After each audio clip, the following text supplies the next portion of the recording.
saya Kembara Nur Aini, dosen pengampu mata kuliah Strategi Belajar Mengajar Matematika.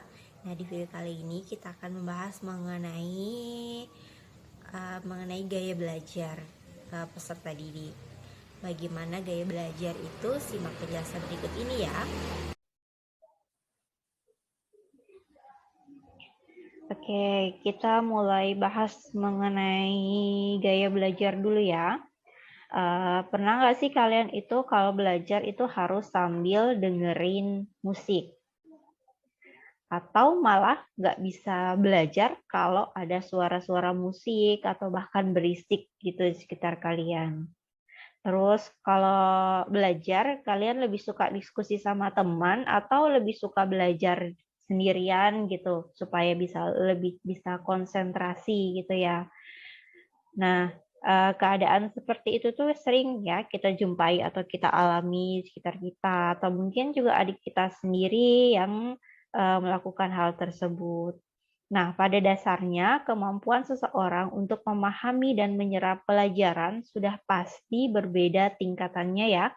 Ada yang cepat, ada yang sedang, dan ada pula yang sangat lambat gitu.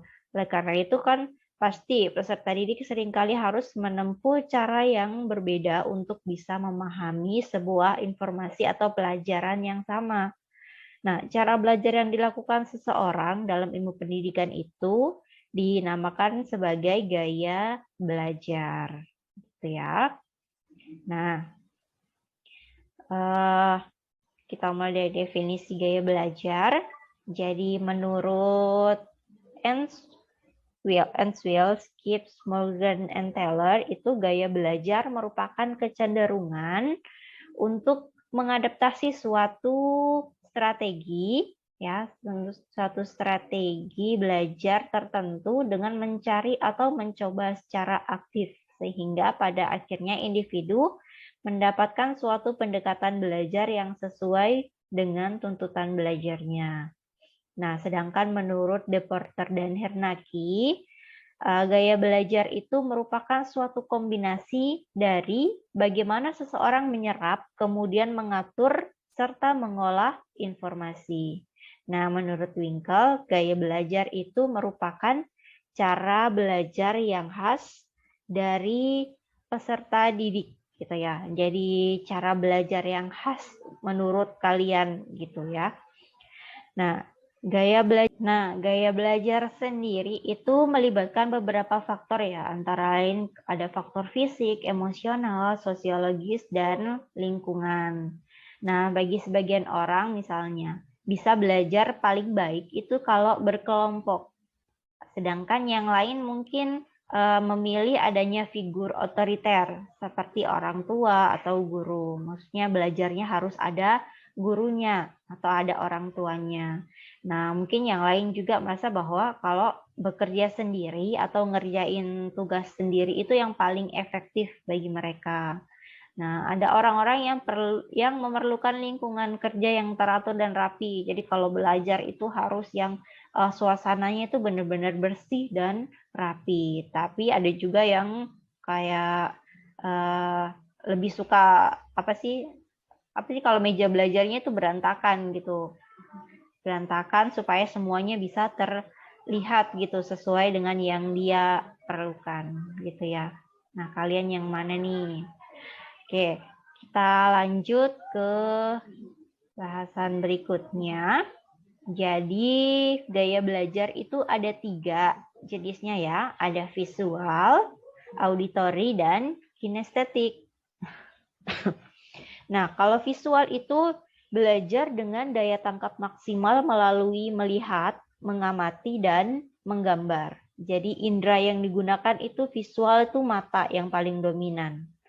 Nah, kalau auditory itu belajar dengan daya tangkap maksimal melalui mendengar dan berbicara. Jadi indera yang paling dominan itu yang telinga ya. Jadi lebih suka kalau belajar itu melalui mendengar sesuatu.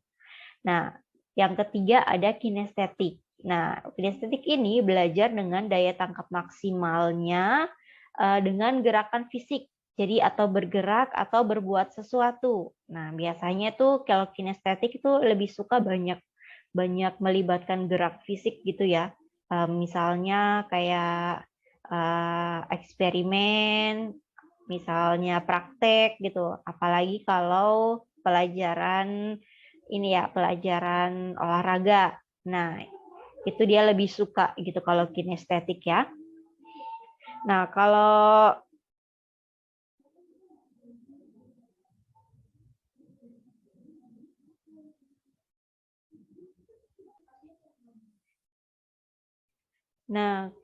di matematika biasanya itu umumnya ya kita belajar itu kadang pakai ketiga gayanya, semua campur gitu ya. Kadang kalau belajar matematika itu harus ngelihat dulu rumusnya gitu ya. Harus diskusi dengan teman gitu atau mungkin dia harus coret-coret gitu ya, harus coret-coret supaya kalau mengerjakan soal itu lebih mudah dipahami. Itu biasanya kita pakai yang campuran gitu. Kadang visual dengan auditori, kadang visual dengan kinestetik, seperti itu ya. Tapi pada akhirnya seseorang akan cenderung belajar dengan menggunakan salah satu gaya belajar dari ketiga gaya belajar ini. Jadi ada gaya belajar yang paling dominan yang sangat sesuai dengan gaya belajar kalian. Itu biasanya hanya satu. Tapi ada kalanya ini ya, kita pakai campuran. Tapi pasti ada yang paling dominan yang menjadi gaya belajar khas kalian. Seperti itu ya. Nah, terus bagaimana ya kita mengenali gaya belajar yang kita sukai? Nah, salah satunya caranya yaitu dengan memperhatikan perilaku kita ketika belajar. Jadi, apakah kita menyerap lebih banyak informasi dari membaca buku atau dengan mendengar penjelasan dari guru ataupun dosen. Nah, gitu ya. Biasanya itu kalau orang-orang yang auditorial dia lebih suka mendengarkan materinya dan kadang-kadang suka kehilangan urutan materinya ya jika mencoba mencatat materinya selama penjelasan guru berlangsung. Biasanya itu orang auditori gitu. Lalu ketika dia suka mendengarkan penjelasan dari guru ataupun dosen, tapi susah ketika mencatatnya gitu ya. Nah, kalau orang-orang visual, dia lebih suka membaca materi dan memperhatikan ilustrasi yang diberikan sama dosennya di papan tulis misalnya.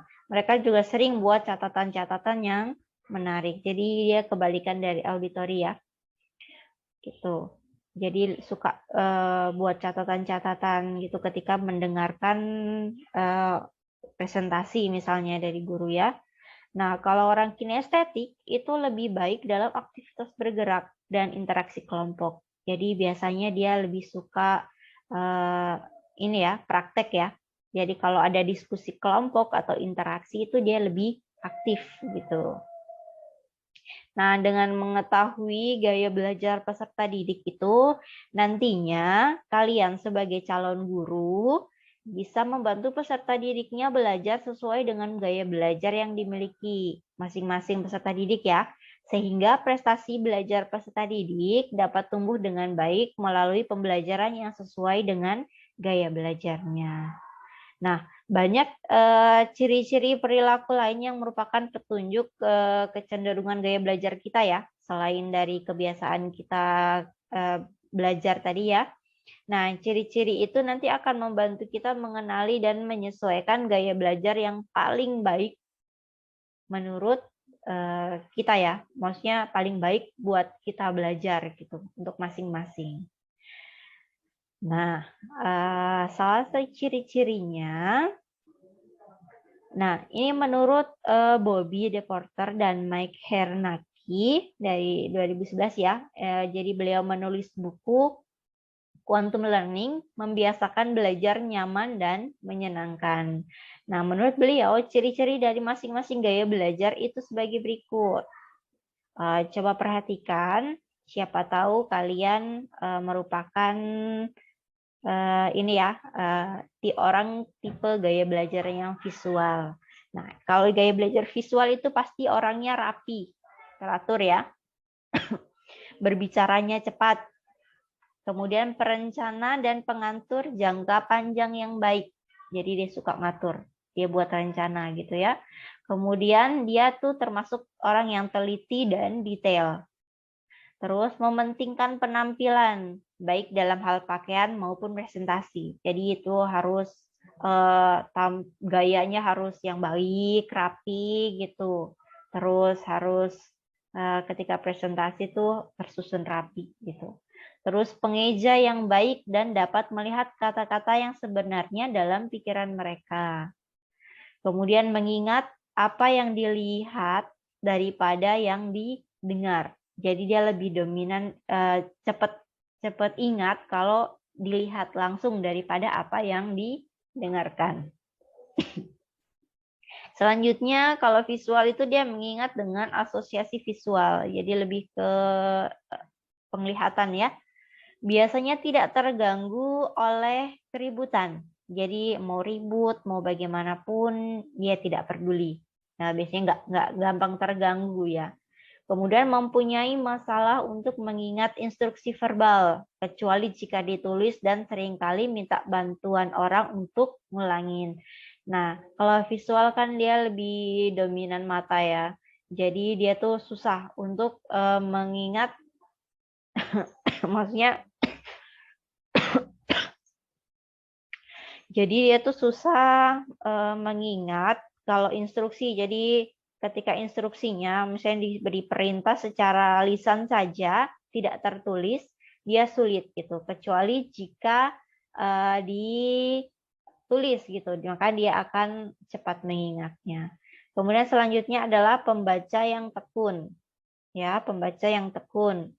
Lebih suka membaca daripada dibacakan. Gitu. Jadi dia lebih suka baca sendiri daripada dibacakan oleh orang lain. Tuh. Selanjutnya dia membutuhkan pandangan dan tujuan yang menyeluruh dan bersikap waspada sebelum secara mental merasa pasti tentang suatu masalah.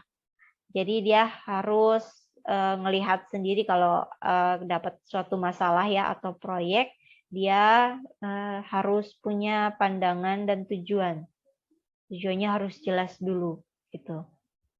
Kemudian selanjutnya itu mencoret-coret tanpa arti selama berbicara di telepon atau di rapat. Jadi kalau kalian lagi teleponan gitu sama orang tua atau dengan teman, itu kalian tangannya nggak bisa diam, itu sambil coret-coret gitu, coret-coret nggak jelas gitu ya. Nah itu salah satu ciri dari gaya belajar visual. Selanjutnya itu lupa menyampaikan pesan verbal kepada orang lain. Jadi kalau secara lisan saja itu dia suka lupa gitu. Misalnya, ini titip salam ya buat si ini. Nanti biasanya dia lupa gitu. Lupa menyampaikannya gitu ya. Terus sering menjawab pertanyaan dengan jawaban singkat, ya atau tidak. Jadi kalau ditanya panjang kali lebar itu jawabannya hanya ya, tidak gitu. Jadi suka jawabannya secara singkat gitu ya. Kemudian lebih suka melakukan demonstrasi daripada berpidato. Jadi dia lebih suka demonstrasi ya, lebih suka action daripada hanya ngomong. Kemudian dia lebih suka seni daripada musik gitu. Kalau seni kan lebih suka bisa dilihat gitu ya daripada musik yang notabene harus ini didengar gitu ya. Terus seringkali mengetahui apa yang harus dikatakan, tapi tidak pandai memilih kata-kata. Jadi ketika diminta untuk menjelaskan sesuatu itu, dia paham gitu kalau suruh. Tapi ketika suruh menyampaikan sesuatu, dia nggak bisa gitu loh. Dia membaca materi itu dia bisa paham sendiri. Tapi ketika dia mengajarkan ke teman, dia tidak bisa menjelaskannya. Nah, yang terakhir adalah kadang-kadang kehilangan konsentrasi ketika mereka ingin memperhatikan. Jadi kadang suka kehilangan konsentrasi belajar ya gitu ya. Nah, dari semua ciri-ciri ini apakah ada yang kalian sering alami seperti itu? Coba disimpan dulu ya. Kita lihat ciri-ciri gaya belajar yang lain. Karena siapa tahu kalian lebih dominan di yang lain. Seperti itu ya. Selanjutnya ada gaya belajar auditori. Nah, kalau auditori itu kan tadi yang paling dominan indranya adalah telinga ya. Jadi dia lebih suka berbicara kepada diri sendiri saat bekerja atau belajar. Jadi kalau belajar sesuatu itu dia harus sambil ngeluarin suara. Jadi kalau membaca, misalnya baca materi harus suaranya dia harus keluar. Nggak bisa dia membaca materi sambil diam-diam, itu malah nggak nggak paham gitu ya. Jadi harus mengeluarkan suara. Nah, kemudian suka terganggu, mudah terganggu oleh keributan. Jadi dia paling tidak bisa kalau auditori itu belajar dalam kondisi ribut. Gitu ya, ada musik ataupun ada apa gitu tuh paling mudah terganggu ya. Kemudian menggerakkan bibir mereka dan mengucapkan tulisan di buku ketika membaca. Nah, ini sama seperti tadi ya. Dia harus kalau baca harus ada suaranya. Jadi dia gerakkan bibir atau langsung diucapkan gitu ya, supaya dia lebih cepat pahamnya. Kemudian senang membaca dengan keras dan mendengarkan. Jadi kalau baca harus dengan suara yang keras, kemudian suka mendengarkan. Jadi dia lebih suka mendengar penjelasan dari orang lain gitu ya. Apalagi kalau diskusi seperti itu. Kemudian dapat mengulangi kembali dan menirukan nada, birama, dan warna suara. Jadi dia paling paling mudah itu menirukan suara gitu ya, suka gitu. Kemudian merasa kesulitan untuk menulis tetapi hebat dalam bercerita. Nah, ini kebalikan dari visual tadi ya. Dia lebih suka lebih suka cerita gitu, menceritakan sesuatu daripada menuliskan apa yang mau diceritakan gitu. Kemudian berbicara dalam irama yang terpola. Jadi biasanya ini orang auditori itu dia gaya bicaranya itu lebih gimana ya, lebih enak didengar gitu karena dia terbiasa menyampaikan sesuatu itu secara terpola gitu, ada nadanya gitu ya. Kemudian biasanya pembicara yang fasih. Nah, ini maksudnya dia jago ngomong ya, jago bicara gitu. Jadi menceritakan sesuatu tuh dia lebih jago, lebih pintar gitu ya. Kemudian lebih suka musik daripada seni. Nah, karena kan memang auditori yang dominan ada telinga ya, jadi dia lebih suka musik daripada yang seni. Kemudian belajar dengan mendengarkan dan mengingat apa yang didiskusikan daripada yang dilihat gitu.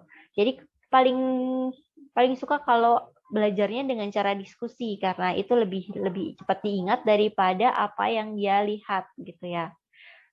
Selanjutnya suka berbicara, suka diskusi dan menjelaskan sesuatu tuh panjang lebar. Itu ya intinya suka bercerita ya, mendiskusi gitu, menjelaskan sesuatu gitu ya. Kemudian mempunyai masalah dengan pekerjaan-pekerjaan yang melibatkan visualisasi seperti memotong bagian-bagian hingga sesuai satu sama lain gitu. Jadi sulit dia ya kalau dikasih kerjaan yang berkaitan dengan visual, dengan mata gitu. Kemudian lebih pandai mengeja dengan keras daripada menuliskannya. Tadi ya. Terus yang terakhir itu lebih suka gurauan lisan daripada dia baca komik. Nah, ini sebenarnya tadi salah satu ini ya, ciri dari visual tadi. Dia pasti lebih suka baca komik gitu daripada baca novel gitu ya. Karena kalau di komik kan dia punya gambar-gambar kan lebih menarik biasanya ya. Nah, kalau di orang auditori dia lebih suka suaranya. Kalau ada orang bercerita, menceritakan isi novel atau apapun dia lebih suka gitu ya daripada baca sesuatu. Nah, apakah ada salah satu ciri ini yang kalian alami? Oke, kita coba lihat yang terakhir ya, gaya belajar kinestetik. Apakah kalian termasuk di gaya belajar kinestetik? Yang pertama adalah berbicara dengan perlahan. Jadi kalau kinestetik itu ngomongnya slow. Terus menanggapi perhatian fisik. Jadi kalau ada sesuatu yang melibatkan fisik itu dia cepat gitu ya. Kemudian menyentuh orang untuk mendapatkan perhatian mereka. Jadi kalau ngomong itu mau ngajak cerita teman itu dia harus sentuh dulu, mungkin sentuh bahunya, denger dong kayak gitu. Jadi harus menyentuh orang lain untuk mendapatkan perhatian gitu. Terus berdiri dekat ketika berbicara dengan orang. Jadi kalau bicara itu harus deketan gitu. Jadi harus ini posisi yang cukup dekat sehingga orangnya juga yang diajak ngomong itu supaya dia lebih fokus ke dia gitu ya. Selalu berorientasi pada fisik dan banyak bergerak. Nah ini kalau anak-anak di kelas misalnya nggak bisa diam di kelas, banyak gerak, nggak bisa duduk diam gitu. Nah, biasanya dia termasuk di gaya belajar kinestetik. Kemudian mempunyai perkembangan awal otot-otot yang besar. Nah, karena dia suka gerak, itu pasti otot-ototnya besar, tuh ya. Coba kalian otot kalian ya. Kemudian belajar melalui manipulasi dan praktik. Nah, manipulasi ini dia lebih suka belajar manipulasi. Kalau di matematika ya, seperti manipulasi matematika itu termasuk di keterampilannya dia ya. Apalagi kalau sambil dipraktikkan. Itu dia lebih mudah gitu ya. Kemudian menghafal dengan cara berjalan dan melihat. Nah ini, kalau belajar sesuatu dia juga nggak bisa diam. Kalau tadi auditori dia belajarnya harus mengeluarkan suara. Nah, kalau kinestetik ini dia nggak bisa diam. Dia harus sambil jalan, mondar-mandir gitu ya. Dan sambil melihat sesuatu. Jadi sambil menghafal itu jalan sambil lihat gitu ya. Kemudian menggunakan jari sebagai penunjuk ketika membaca. Jadi kalau baca itu jarinya tuh secara otomatis gitu ya. Sudah refleks itu langsung nunjuk ke ininya, ke bacanya ya, gitu, ke buku. Kemudian banyak menggunakan isyarat tubuh. Jadi kalau ngomong itu tangannya nggak diam ya. Biasanya kalau menceritakan sesuatu suka tangannya itu ikut bergerak gitu. Jadi dia nggak bisa diam. Kalaupun nggak bisa tangannya nggak gerak, pasti dia butuh sesuatu untuk dipegang supaya nggak bergerak tangannya. Jadi biasanya dia memegang pena atau memegang pensil seperti itu ketika berbicara, ya. Kemudian tidak dapat duduk diam untuk waktu yang lama. Nih, dia tidak bisa diam ya. Kalau kalian tidak suka diam duduk lama-lama gitu, mungkin kalian termasuk di gaya belajar kinestetik gitu ya. Kemudian tidak dapat mengingat geografi kecuali jika mereka memang telah berada di tempat itu. Jadi suka ini ya, dia suka nyasar mungkin ya. Jadi dia nggak bisa mengingat peta, misalnya jalan. Kalau diberi jalan gitu, diberi alamat, kalau dia tidak pernah ke sana, dia susah untuk suka nyasar gitu ya istilahnya. Kemudian menggunakan kata-kata yang mengandung aksi. Jadi kata-kata yang menggunakan kata kerja gitu biasanya. Menyukai buku-buku yang berorientasi pada plot. Mereka mencerminkan aksi dengan gerakan tubuh saat membaca. Jadi ketika ini ya, kalau kayak cerita, buku-buku, misalnya kalau ada buku novel begitu, dia menceritakannya sambil ada gerakan tubuhnya. Misalnya kalau ada di cerita itu ada istilahnya tabrakan gitu, bilang, "Wih, tadi ada tabrakan." Gitu langsung pakai ada intonasi ininya ya, intonasi tabrakannya misalnya seperti itu. Nah, biasanya nih ya, kemungkinan tulisannya jelek karena dia belum ini ya, apa sih namanya, susah diam. Jadi biasanya biasanya ya, ini biasanya loh, tulisannya jelek gitu ya, kurang rapi lah. Kemudian ingin melakukan segala sesuatu. Jadi kalau ada kegiatan apa itu paling aktif deh. Kemudian menyukai permainan yang menyibukkan. Jadi permainan atau apa yang melibatkan fisik tadi ya. Gitu. Itu salah satu ciri dari gaya belajar kinestetik. Nah, dari gaya belajar yang tadi, yang mana yang paling pas yang kalian rasa itu merupakan gaya belajar kalian sendiri? Seperti itu. Apakah visual, apakah kinestetik, ataukah auditoria? Nah, bisakah kalian mengidentifikasi gaya belajar kalian masing-masing? Nah, silakan identifikasi ya. Nanti kalau sudah diidentifikasi, silakan ceritakan ke saya. Nah, itu tadi penjelasan mengenai gaya belajar peserta didik ya. Ibu harap kalian bisa memahami dan minimal mengidentifikasi gaya belajar kalian masing-masing. Oke, dengan demikian video kali ini. Sampai jumpa di video berikutnya.